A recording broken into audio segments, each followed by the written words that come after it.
Hello and welcome to the Justice and Coffee podcast. On today's episode, we're going to hear from Sarah Brown and Ana-Sofía, who both work at the anti-trafficking organisation Stop the Traffick.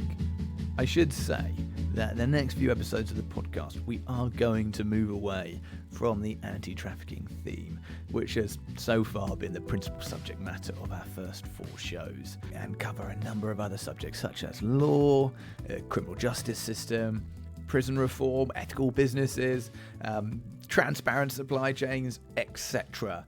If I were a more patient man, I may have curated this first series of the podcast to give the listeners a more varied smorgasbord of content. But I'm not, and I have essentially put these out in the exact order in which they were recorded.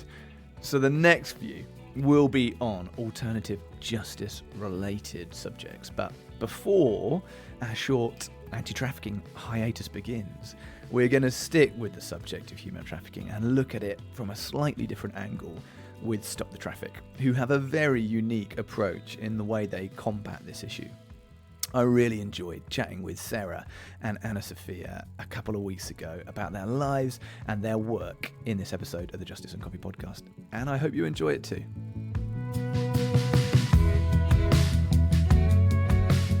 So welcome to the Justice and Coffee podcast. I've got 2 guests with me in the studio today. It's the first time I've had 2 come and join me in this space, so I'm outnumbered here. But I want to welcome Sarah and Ana-Sofía from Stop the Traffick onto the podcast. Welcome, ladies. Thank you very much, Bryn. Thank you. Thank you for having us. It's great to have you here. So in front of us, listeners, you know the score. We try and invite people into a comfy environment here so that I run a coffee company. That the idea of this is to talk a little bit about coffee at the start.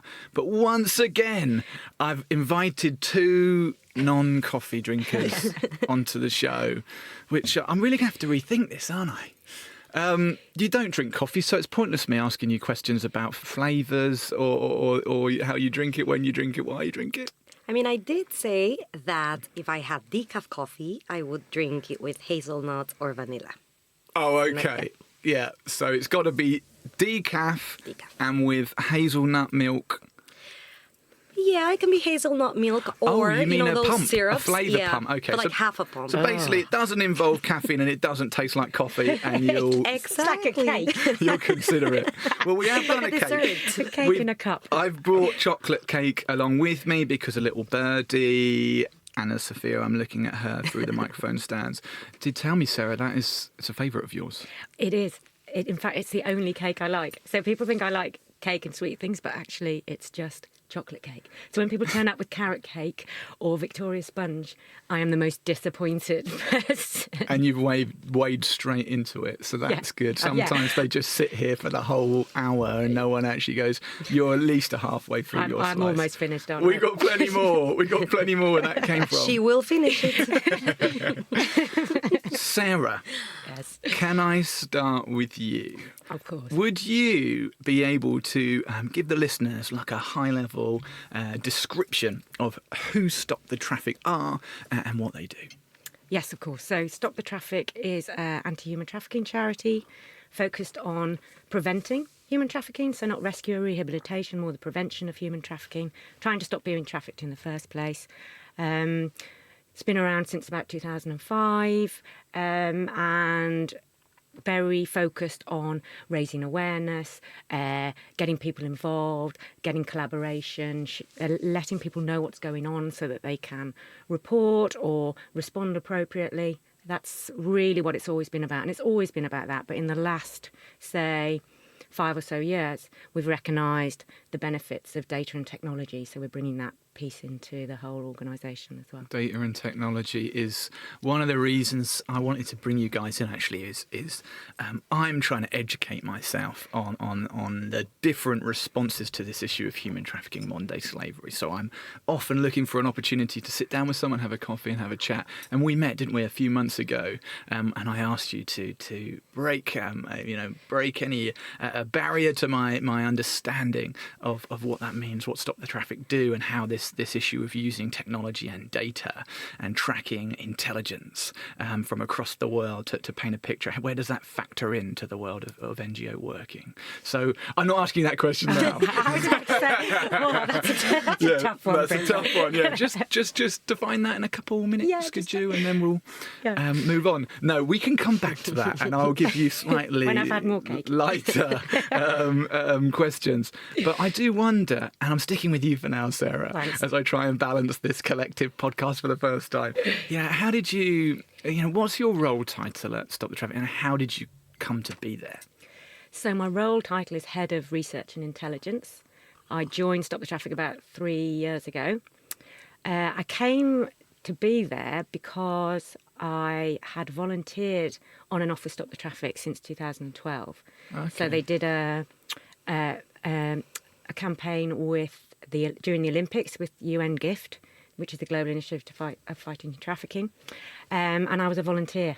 So that's how I got involved. And then over the years, I just carried on whenever I was free, seeing if they needed anything doing, and then eventually saw a job on there. I was like, oh, that sounds so interesting because it was so different, and so I applied for it. So when you were a volunteer, what were you getting paid in another job? What were you doing to look after yourself? No. So usually it would be that I'd been off travelling somewhere and I'd been volunteering overseas, and then I would come home, say to London in the summer, and then I would go, I wonder if Stop the Traffic needs any help with anything, and I'd go and see. So it was someone you went to when there was a gap or a plenary in your life between stages. Yeah. I looked up, I always try and do my due diligence before bringing people onto the show, and I looked on your LinkedIn profile. I saw that you spent 6 months in Guatemala leading treks? Yeah, yes. That's pretty cool. I've had a bit of a diverse background. So I spent a period of about 2 or 3 years after I gave up my career, which I'm sure we're going to bring up at some point. And I went travelling around Latin America predominantly. Yes. And I ended up, my last piece of time over there when I was actually doing volunteering was in Guatemala. And I lived there for 7 months. I spent 5 of those months being a volcano and mountain guide, a volunteer. So all the money went to a charity looking after street kids. Wow. Remarkable experience. It was amazing. Yeah. Really amazing. How cool. Yeah. And now you are working for an anti-trafficking NGO. I am, and I think some of that experience in Guatemala has led to that. Right. There was a huge femicide rate. I did some volunteering in domestic violence refuge. I was just talking to people about some of the horrific crimes that were going on, and also that trafficking route through Central America up into North America. And it just brought it all home. It was something I thought I understood a little bit about, but the actual reality of it, and that it's so in your face there, really brought home how passionate I was about trying to end abuses such as human trafficking. Yeah. It's interesting you mention the trafficking route through South and Central America, because I'm sitting opposite a woman from Central America. Mexico is actually North America. But it's the biggest misconception, so I'll give it to you. Oh, Anna, no, you've made me look silly. Tell me about your background and how come you're sat here with us in central London. So, I'm the lead analyst at Stop the Traffic. Sarah is my boss, my lovely boss. Okay. Lovely some days. Other days, Yeah. other days not so much. This is how to tell her as publicly as possible. No, yeah. So, my background is I am from Mexico. I was born there, grew up there, went to uni there. I studied law. And when I finished law, I started working at a corporate law firm. Yes. And it was just not fulfilling. I mean, a lot of people love it, and I respect that. But for me, just the first week, I knew that it was not what I wanted to do. But I stayed there just because you're building your CV, and Mexico is a very rigid, similar to the U.S. You pick something and you stick to that, and you build your CV, and everything is like that. Whereas here, people studying one thing and then work in another thing, and everyone's kind of open to change.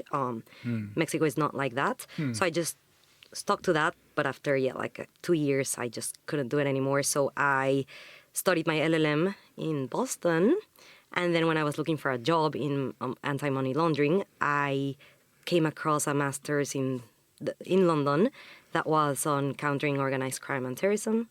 And since I lived through the harsh organized crime, drug war years in Mexico, it was just very close to me, and I wanted to do that. So that's how I got here. And then studied that, went on to work for a human rights law firm. I was part of an accountability panel for Sri Lanka post-war transitional justice. Wow. And then I was volunteering for an organization that works with women that have been under exploitative situations. And they asked me, it was just very basic stuff that I was doing, whatever they needed. And they asked me to put together a list of the organizations that worked on anti-human trafficking in London. Right. And I came across Stop The Traffick. And because it had the word data, I was like, oh, that's interesting. So I went in there and I saw that there was an analyst vacancy, and I applied. And yeah, got the job. Wow. Yeah. And is that fairly recent, or have you been at Stop the Traffic a while? For now? a year. Okay. So yeah, just starting my second year. So you're just going into year 2. So you Year had your 2. first year anniversary and all is well. Yes, it was a couple of days ago, actually. Hey! Happy anniversary. I did celebrate, though. I did celebrate. Good. And you've got a spectacular boss, haven't you? So Yeah, I do. I actually do. you're very fortunate. To be fair, her boss celebrated that she stayed for another year. Any as well. excuse? Yeah, any excuse. That's right. It wasn't coffee. You mentioned so very briefly about the fact that you were potentially put onto that issue of justice, injustice, human rights from part of your background, right? Yeah. Experiencing it in the geography of where you grew up.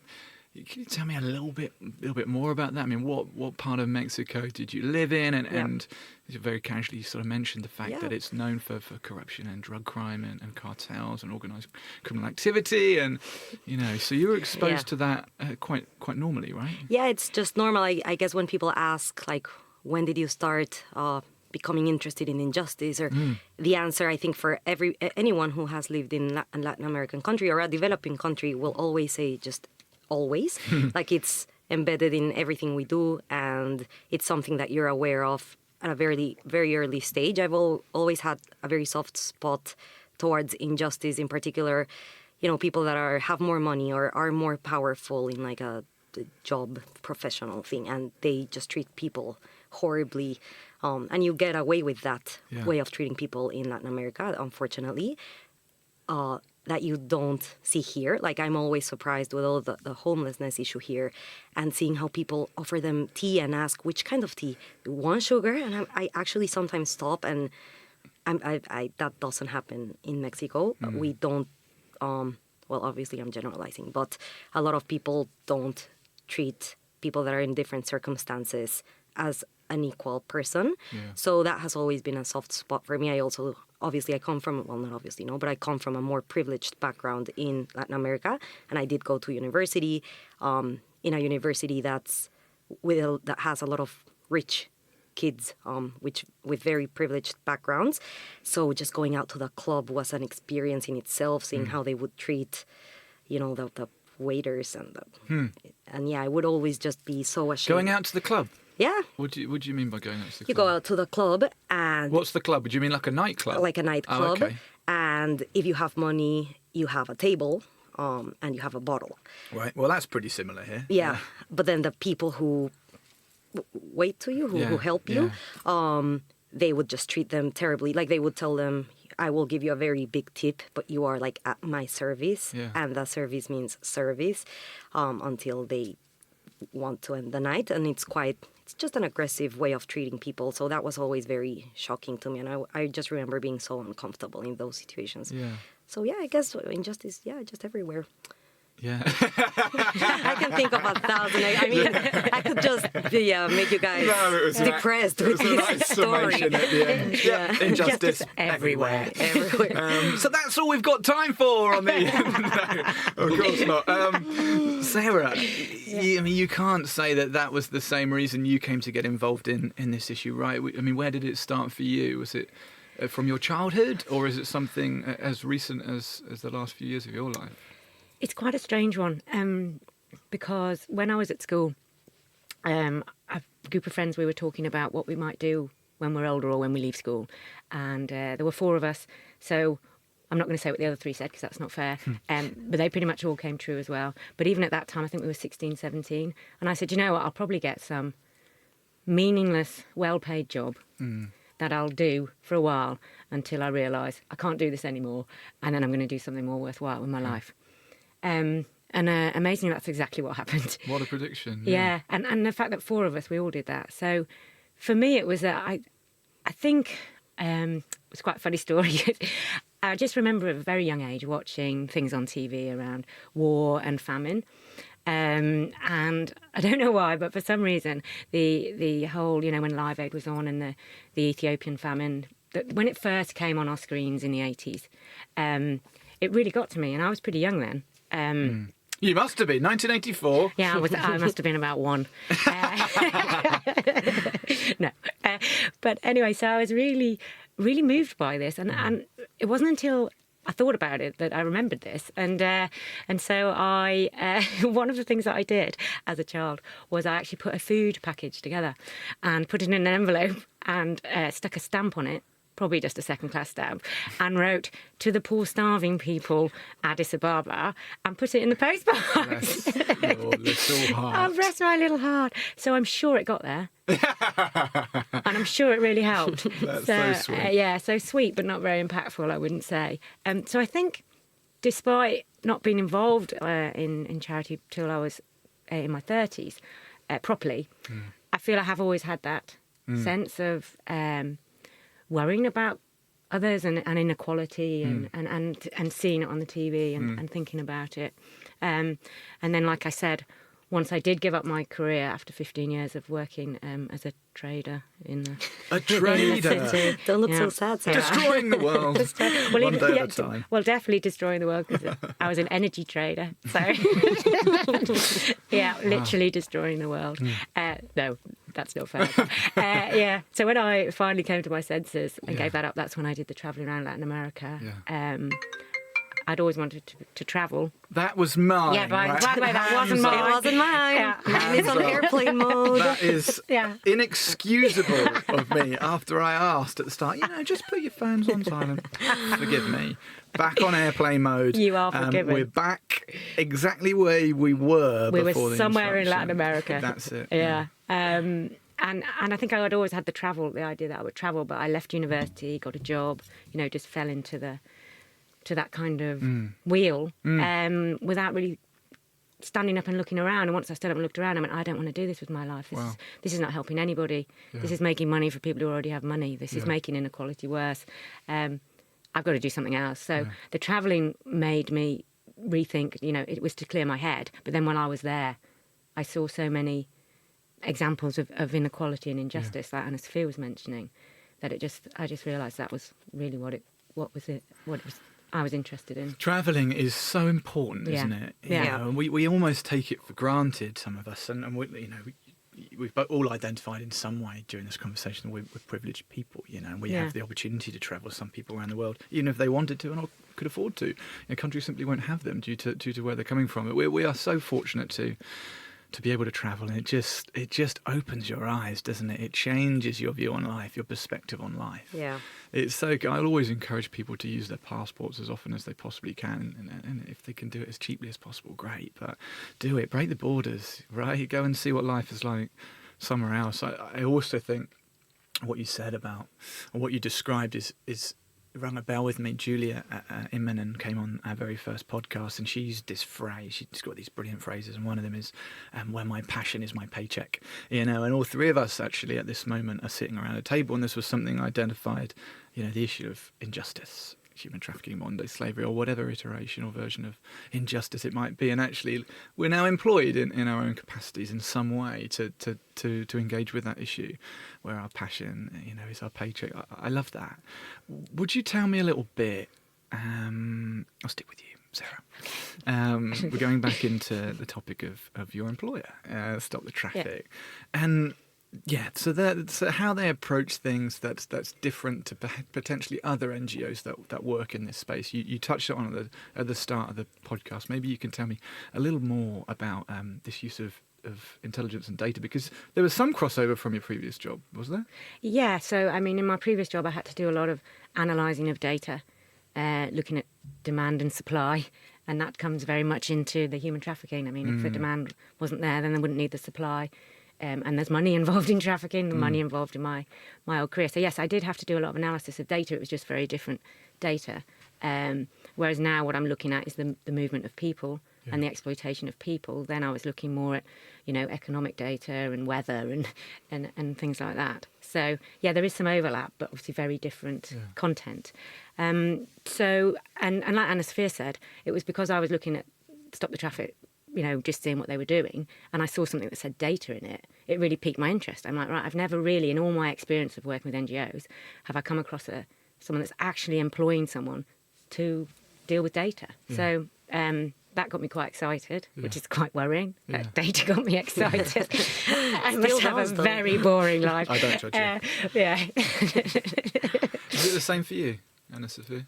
Yeah, definitely. I mean, as in, it still gets me excited. Or as in, what? With that's what caught your attention? Yeah, it caught my attention because the countering organized crime masters that I did was very data oriented, and being a lawyer by training, I was used to a completely different way of thinking. And I always say that after I saw what data does, I couldn't unsee it. And I know that, that's how we analyze so many things, poverty, how we measure so many things, and human trafficking is not measured like that. And I understand why it's so complex to do, but we have to at least try. So yeah, it's definitely. Do you think our data is accurate at the moment? I mean, no, you see, that's the question about any data: is data accurate? Accuracy. I think what I love about the job and what we're trying to do at Stop the Traffic is that recognising that there are gaps and that there are issues and there are problems, but that we've got to start somewhere, and that we are all in our infancy doing this. And so long as we admit that, and we recognise there might be skews or bias or flaws, that doesn't mean you should stop doing it. It means you should identify those gaps and try to fill them and try to make it better. And you can only do that by working together, because Stop the Traffic's never going to be the source of all knowledge, and no one's going to be the source of all information or knowledge. So the more that we work with other people to bring different expertise, different knowledge, different information into one place, then we can hopefully get data that is more accurate, more reliable, and more in time, in real time, and more in real time. Yeah, up to date. I mean, there was that statistic that first came out following a Home Office study about the amount of people in the UK that they estimated would be a victim to human trafficking, modern day slavery. It was like 13,000. 12,000, and probably triple that. Right. Another stat came out 4 years later, 2018, for some more work. With, maybe we're looking at 130 plus thousand, but that's a 10 times statistic jump. Isn't I think what's important is that you don't necessarily need to concentrate on prevalence on numbers. I think people like headline numbers, and they do help. Don't get me wrong. Headline numbers help to get people's attention to say this is a problem. But I think what we're doing is trying to look at what's making people vulnerable. How are they being targeted? Who they're being targeted by? Why they're being targeted? How they're being moved? What type of exploitation is going on? That's the sort of information that's really useful, and then you can identify where you might be able to run an initiative or a program to prevent that from happening. And to do that, you don't necessarily need this many number of people. I think a lot of people recognise now that you could probably throw a dart at a world map and you'll probably hit a trafficking hotspot. So whether it's 10,000 or a million, it doesn't really matter. Yeah, identifying those trends is important, isn't it? Exactly. Like, that's not. I mean, it's amazing that you're doing it, and as an organisation, you're making that something that you represent. But crime maps aren't a new thing, are they? I remember in the police would have crime maps, and there would be departments that would try and map what's going on in certain neighbourhoods and areas. If you're going to move there and you're thinking about buying a house, you can look it up on the internet, or what's the crime hotspots in that area. But it's good, it's relieving to know that actually we're looking at that at a global scale, and we are identifying trends. I mean, are there, do you have case studies to hand or that come off the top of your head about how you've managed as an organisation to identify trends or patterns from the work you're doing with data? That's quite a tough one, isn't it? Yeah. 'Cause Yeah. There's a few. do you want to start? No, I'll start and then I'll finish. You'll be the That was cherry on using top. seniority. Well, we have to use it when we. Yeah. So I think that an important thing for us is to be intelligence-led, which is, if we're gonna throw that dart, do it intelligently. Yeah. So we definitely, the main core of our work leading up to an intervention, to a campaign, to something, is making sure that we actually know which type of exploitation is taking place, who are the most vulnerable there, what type of messaging will work for them, crafting appropriate responses. And that's at a core of what we do. So we do try to make sure that before we do any sort of campaign, we do so intelligently. So I'll let Tara give you some examples. She's the Nicely boss. passed on. Nice one, hospital pass. Yeah. So I think we've done several campaigns where we'll look at routes. We'll look at not just one location, but we'll try and see where have people come from, where have they passed through. Yeah. So that's the sort of trend in information that we're looking at. So we can identify places along the route that we might be able to help and intervene. But we will change. If we've got information that's telling us one thing, we will always go and corroborate that on the ground. Yeah. And we ran a campaign looking. This is a couple of years ago, looking at Nigeria Yes. through Libya into Italy. Yeah, I read about that. Yeah, that was fascinating. Yeah, and that was before the whole slave CNN article about the slave trade going on in plain sight in Libya was going on there.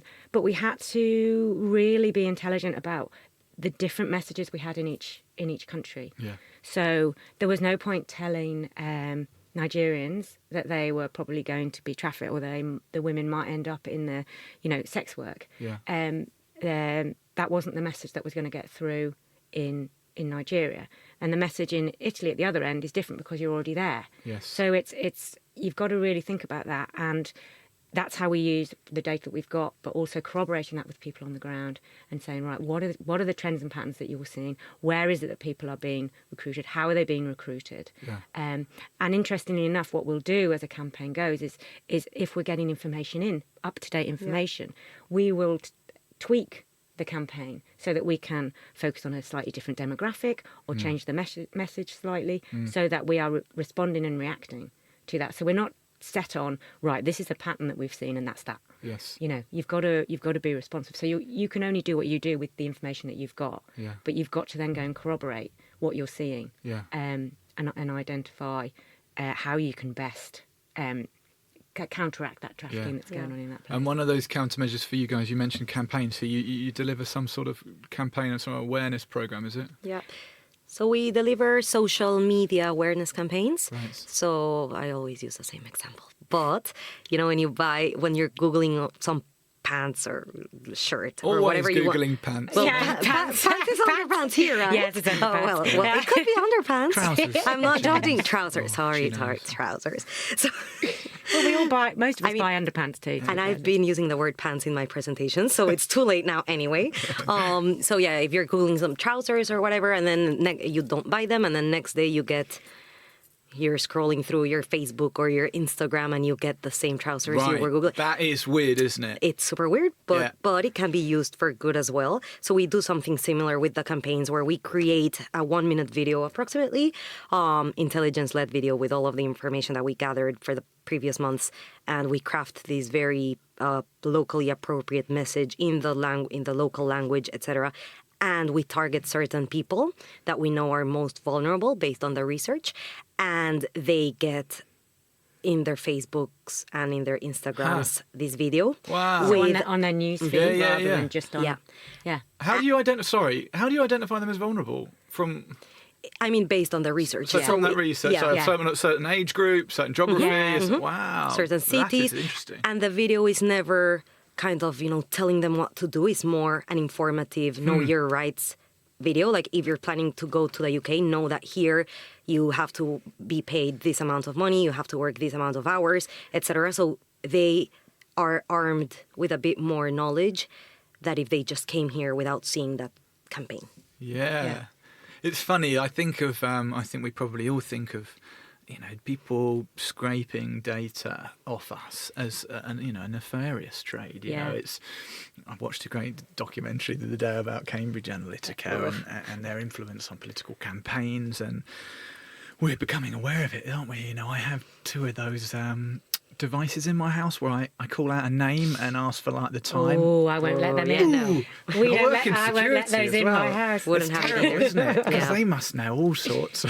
Well, they do. They keep putting articles out about it. Do I need to get rid of them? I would say I have to so. start looking at my own watch instead of asking for the time or setting my own alarms. I mean, how inconvenient. Turn your own lights off. How are So you going to do onerous, that? isn't it? Yeah. No, it's interesting, and I think people are becoming aware of it, but it's almost like, whoa, is there still time to reverse it?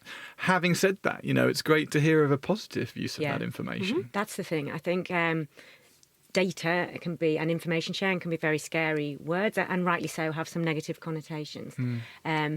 But done carefully and in the right way can actually be done used for good. So targeting people, not in a I'm trying to sell you something, but in that we're just trying to raise your awareness slightly so you're better prepared. You can make more informed choices. And then if you have arrived somewhere, so trying to do it upstream before people have travelled, but then if people have travelled, that there's still a way, there's still hope, there's still help for them to reach out to. It's interesting, you both referenced there, like making people aware, bringing information, but not being instructive. Yeah. So what's the science behind that? Do people naturally just go, well, sorry, I don't need to be told, thank you very much, about this, but if they're almost sort of informed in a different way, in a less direct, obtuse, right? Well, I think nobody likes some study to be gone into that? Yeah, so nobody likes to be told, do they? So, Yeah. but I think particularly with a human trafficking or exploitative situation, people don't often recognise themselves or identify as a victim. Also, if you use very strong language and scare tactics, they're not going to identify with that situation. So they'll be more likely to say, that will never happen to me. Yeah. So if you make it shocking and unbelievable. Sensational. Exactly. People are less likely to identify it with it. If you allow people to just know, to be better informed, they can then decide themselves if they're being exploited. Yeah. And then you've just got to make sure that you don't just leave them hanging there, that there are ways that they can go and get help. There are local people who speak in their language that they can go and speak to if they're concerned about it. Yeah. But there's a lot of shame that comes with being exploited. People don't want to admit that they've fallen for a trick, or and a lot of the recruitment, it's tricking people, grooming people. Yes. And you don't want to admit that, do you? Whereas and you don't want someone pointing at you going, "You're a victim." Yes. It just isn't a nice approach. Yeah. So we find it much more successful to take that more gentle approach and that more informative approach than that kind of labelling approach. Yeah. And I think it's also important for us to, not be like the moral police or immigration, like, because one of the perks of working at an NGO is that you don't have to be that. So we are just free to communicate in a way that we're on their side. We don't want them to get exploited. We don't want them to get trafficked. So what's the best thing is starting by not judging them because they're going to travel or because they're planning on, putting more hours in or whatever. We just want them to have a bit more information, which is breaching that knowledge gap. Yeah. We want people to travel, but travel as safely and as informed as possible. Yeah. And when you partner with, I presume you partner with other NGOs around the world to say, hey, listen, we've identified this issue in this area and we understand you work there. Collaboration is so key, isn't it, for us tackling this issue? So key, yeah. Do you feel that you've had success doing that? There's obviously challenges, aren't there? So there'll always be challenges, and particularly if you're coming in and they've never heard of you and they don't know what you're doing. But because we've been in this game quite a long time, and because we've been doing this data and the campaigns for quite a few years now, we can show evidence. So we can say to people, this is what we've done in other areas, this has been the results, these are people that we've worked with in other areas, and this is why, and we can say why it's mutually beneficial. And the fact that it's all collaborative, so we would never come in and say, this is what we've seen, this is what our data says, therefore we're right. Yes. We come in and we say, this is what we've found from our research with sources that they may not have access to, but what are you seeing on the ground? Yes. Do you agree? are you corroborating this? Or if they tell us something completely different, no, actually, this is what's happening now. We totally take that on board. Yeah. So anything that we find out through a campaign or while developing a campaign, we will feed that back into the community and feed that back to our partners so that they can use that information. Yeah. Be it for their own, to make them more targeted, but also if they need to lobby, if it's international, they need to lobby a government and say, look, this is the problem that's happening. We can provide some of that evidence and show that these sorts of initiatives actually are having impact. That's amazing. And I was thinking whilst you were talking about how it must be difficult. I mean, most charities and NGOs obviously have a variety of funding sources. Some will be government funding, some will be reliant on businesses or major donors or public awareness campaigns or crowdfunding, whatever. But people love to invest in stories, don't they? And I mean, I give to charity, and I work for a charity, and I've taken donations to support our business, and I try and communicate stories because people connect with stories. Stories are so important, and that's ultimately why we're all doing this, aren't we?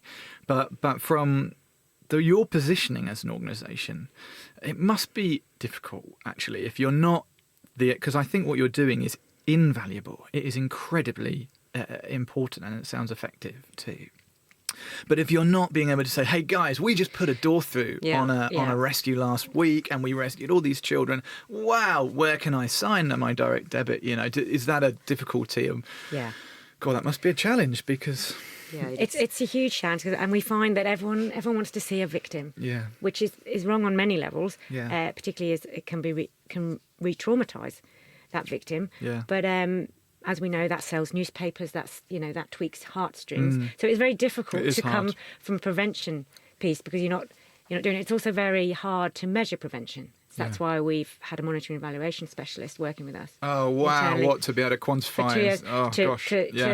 To evaluate and quantify our impact that we've been having. And also to learn, and so that we can implement our learning, because that's also really important. But what we have found we can do through pre and post campaign surveys and just talking to people is get those stories about changed behaviour, which is so exciting. And people do recognise that. So if you can say, there was one where we got, I think it was 40% of respondents to the survey post campaign said that they would do things differently next time, or they would think about things or ask some questions next time before they did anything, which is great.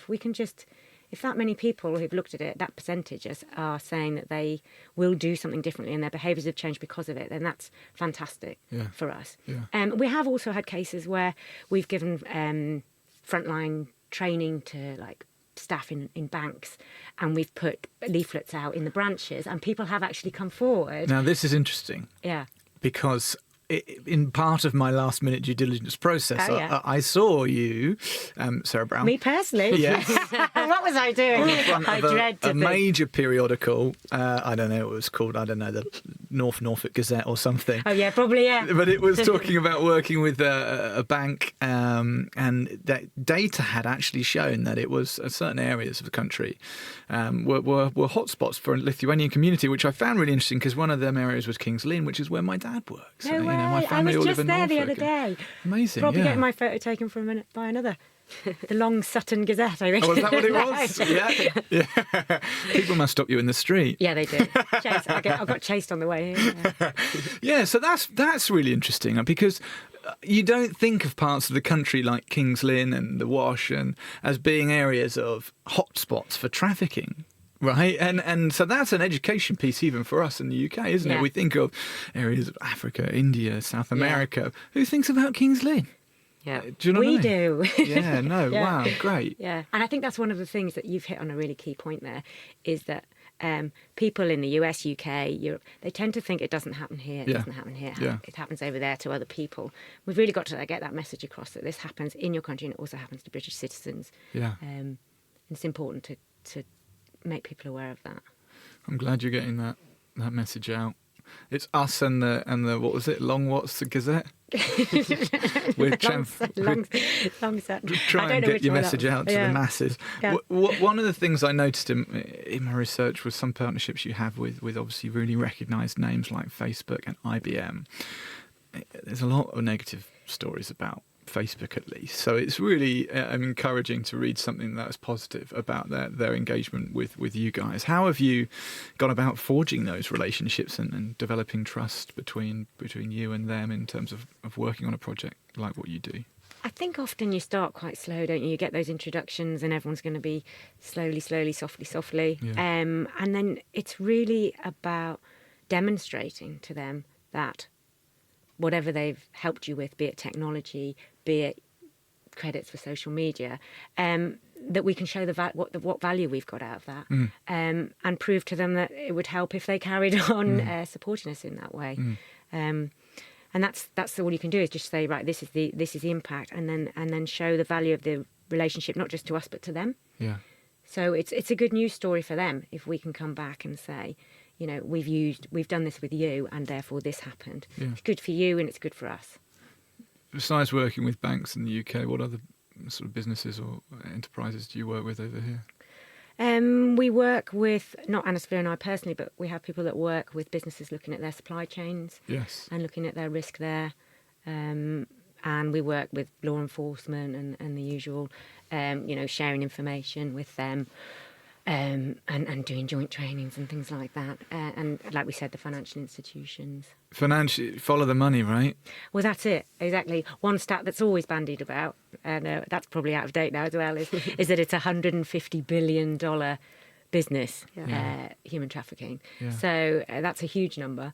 And so if you're not following the money, if you're not working with financial institutions, then you're not going to stop this, because the traffickers are not doing it just for fun. They're doing it because it's profitable, and they're doing it because it's very low risk for them at the moment. Yeah. And if we can't get information, up-to-date information that can shine a light on them and make them more uncomfortable, Yes. then we're not going to win this. Yeah. And one way to make them more uncomfortable, I'm not saying it's the only way, but one way to make them more uncomfortable is to cut off their money. Yeah. Get them where it hurts. Yeah. Well, there's a piece of legislation called the Proceeds of Crime Act, and we used to use that in the police. It was literally one of the very best tools we had. You know, once there's evidence that someone has been profiting, their ill-gotten gains, that we can freeze and shut down their finances, and it's almost far more impactful than sending them to prison in certain cases. You know, just putting a freeze on their finances, Right. and the onus of proof is on them to prove actually what they got was legally obtained. Yeah, So not the other way around. Yeah. going after the money is key. Anna, I'm thinking it must have come up in your studies when you were doing a certain degree of studying organised crime, and I certainly have touched on issues of AML, anti-money laundering legislation, counter-terrorism financing. Do we have a similar? I don't know. Can we use the same legislation to counter issues in, like you say, $150 billion industry of human trafficking than we have for counter-terrorism, for investigating counter-terrorism financing and anti-money laundering regulation? Yeah, you can definitely freeze assets because they're proceeds of crime. I think one of the main issues is that a lot of people still use cash, or will always go back to cash as regulation improves and more checks are put in certain things. They go back to cash, which is hard to trace. Yes.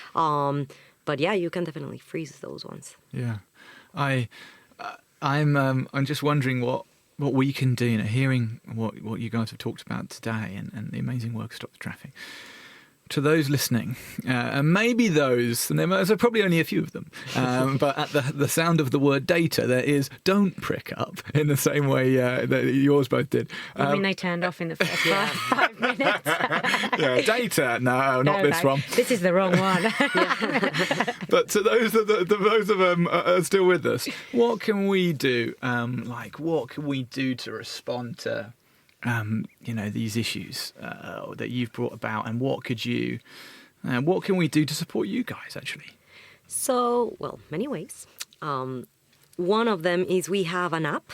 It's called the Stop app. You can find it in Google and... Can I say the actual names, right? Yeah, I think so, yeah. I don't think they'll be on our case. In Google and Apple. We're worried about advertising. Google and Apple. Okay, well, maybe we can get some sponsorship money off them now they've mentioned it, right? Yeah. So it's an app aimed just at the general public. You can download it on your phone, and it's to report any suspicions that you may have of suspicious behavior. Okay. So it's not meant to... be used if it's an emergency. You call the police Yes. if you see something like in the moment.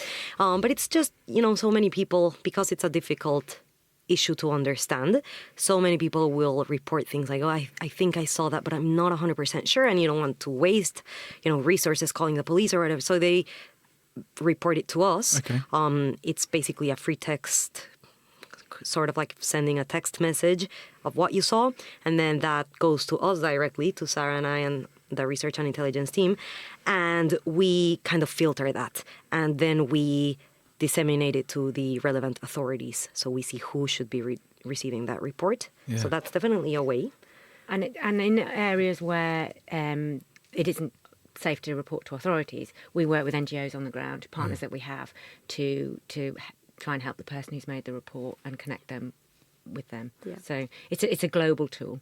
Yeah. The Stop app. The Stop Yeah. app. And we definitely do get quite a lot of reports. We were Right. just talking today about, since January this year, so January 2019, we've triaged like more than 80 reports out. So we definitely do something with what comes in. I think another one would be donating. Give us the money, please. Yeah, of course. It's, in our website. Yeah. Well, that's absolutely right. If this is something people are passionate about, best way to, exercise that passion is to sign a direct debit. Yep. What, using that app, I'm thinking, what should people be looking out for if they are, they've got the app in hand and they think they've encountered something suspicious? It's a difficult question to ask. I apologise, because it's such a broad thing, and we could talk about car wash, we could talk about nail salon, we could talk about agricultural, but what, generally speaking, what are the signs of someone might be a victim of human trafficking? What are they looking out for? I think a really probably key one that you can use generically for most situations is if they look like they're not in control, like somebody is controlling them. Somebody is kind of telling them what to do or speaking for them, or watching their every move type thing, and they don't seem to have freedom of movement. That's a really quite obvious one. There could be physical signs of, abuse as well. So untreated injuries and things like that, particularly if they're brought into A&E and they look like they've had injuries that have been untreated. So people can keep an eye out for that. Or if you notice that someone is dropping them off at a certain location, happens a lot in, criminal exploitation. Another one could be if they seem to be disoriented, or they don't know where they are or where they're from or where they came from, which a lot of people sometimes don't believe, or like, how can you not know where you are? Yeah. Well, a lot of people don't know where they are because they were, transported in lorries or in other ways, so you don't know where you landed.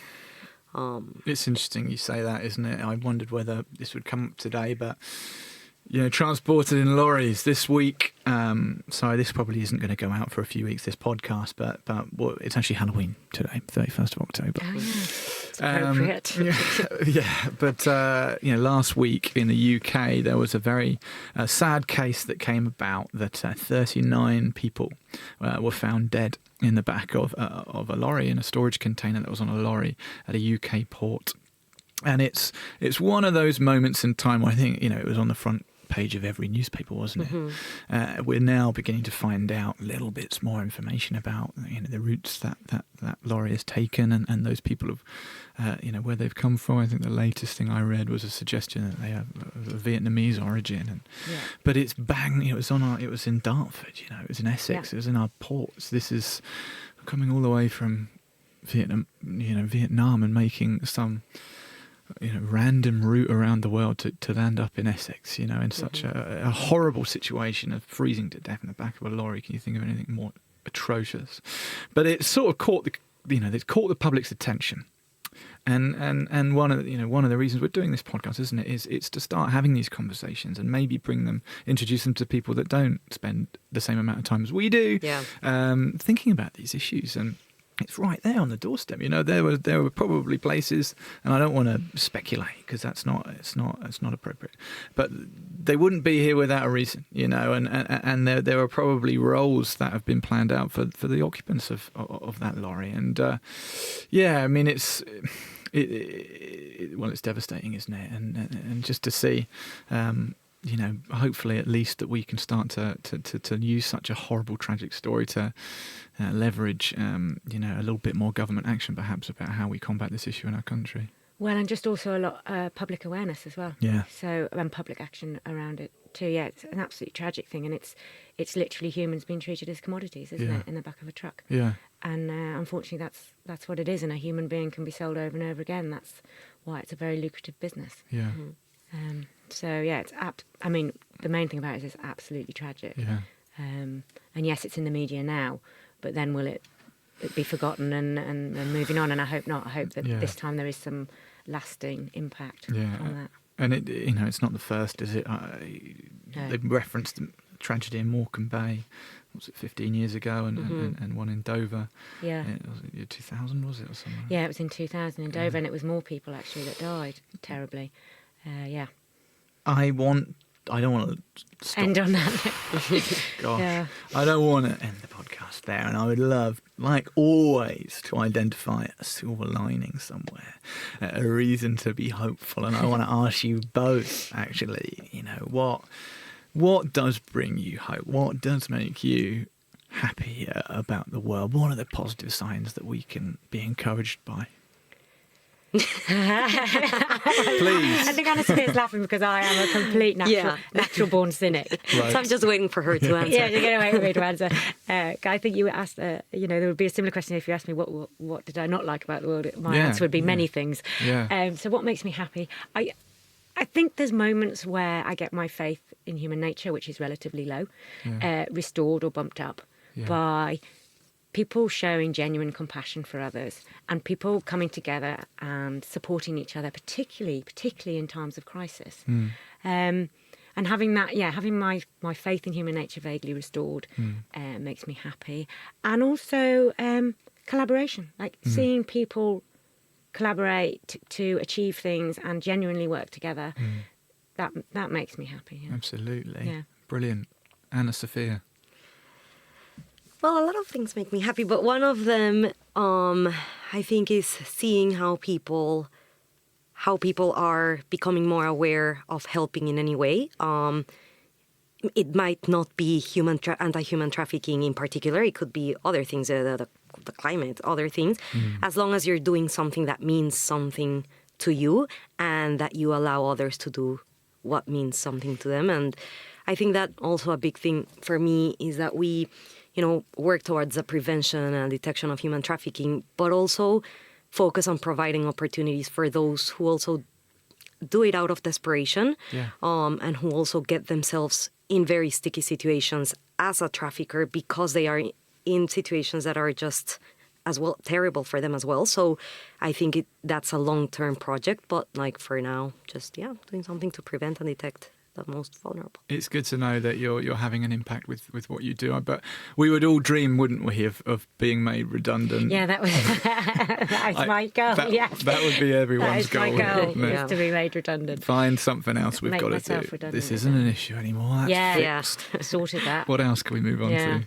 Thank you so much for coming down and seeing me today. I love Stop the Traffic. I'm a real big fan of what you're doing, and I want to encourage you to keep on the good stuff, and however we can support you, we want to.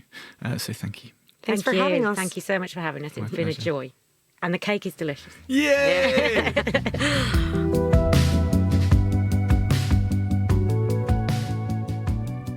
So how was that? I thought it was pretty good, wasn't it? It was certainly really enjoyable for me to talk to those two. What I thought was really interesting was the fact that they both come from completely different backgrounds, but both decided to leave behind a potentially more lucrative career path in order to join Stop the Traffic and dedicate themselves to this issue. I wonder if there are some people listening to this who are considering making that change too. It was interesting, wasn't it, that Sarah first got involved with the organisation by volunteering when she had some spare time, long before a job opportunity came along. I sometimes talk to people who say that they wish they could get more involved, but they don't have the skills or experience to get a job working with an NGO. Why not see if you can volunteer for one? Another thing I really like about Stop the Traffic is the way they have found a need in this issue of fighting human trafficking and quite creatively built a response around that need. That response being the aggregation and application of data and intelligence in order to produce targeted, preventative awareness campaigns. There's something really quite humble about their approach, don't you think? It doesn't shout, "Look at us," and I admire that. They're also big promoters of working collaboratively with other organisations and businesses, which we all need to do more. The skills are there, the ability is there, but we need to come together more. Alone, we can do so little. Together, we can do so much. That's not my quote, that is a quote by Helen Keller, but it's a good one, isn't it? Usual thanks apply. Thank you to Soho Radio for the recording space. I want to thank 2 donors who very generously contributed to our initial fundraiser for this campaign, for this podcast. Sabina and Lauren, thank you for your generosity. This show was produced by Blue Bear Coffee Co. If you want to find out more about us and our coffee and what we're up to, go to bluebearcoffee.com, check us out. If you're listening to this for the first time, maybe you would be so kind as to take a couple of minutes, give us a review if it's a good one, ideally a 5-star one. Why 5 stars if we only deserve 3.5 or 4? Because if it's 5 stars, it's more of a chance that the whatever platform you're listening to this on is going to promote us. So be compassionately dishonest, or don't. But just no 1 stars. That would ruin my day. Christmas is fast approaching. If you're listening to this podcast around the time that we produced it, if you're not, it's not so fast approaching probably.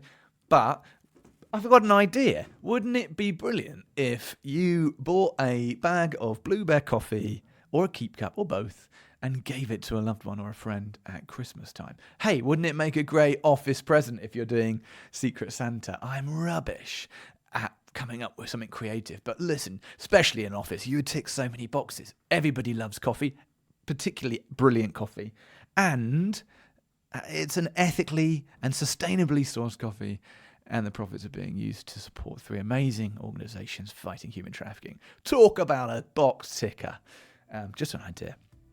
Like I said, we're going to have a little move away from the direct subject of human trafficking in our next podcast, so tune in a couple of weeks, see what that sounds like, and we'll see you then.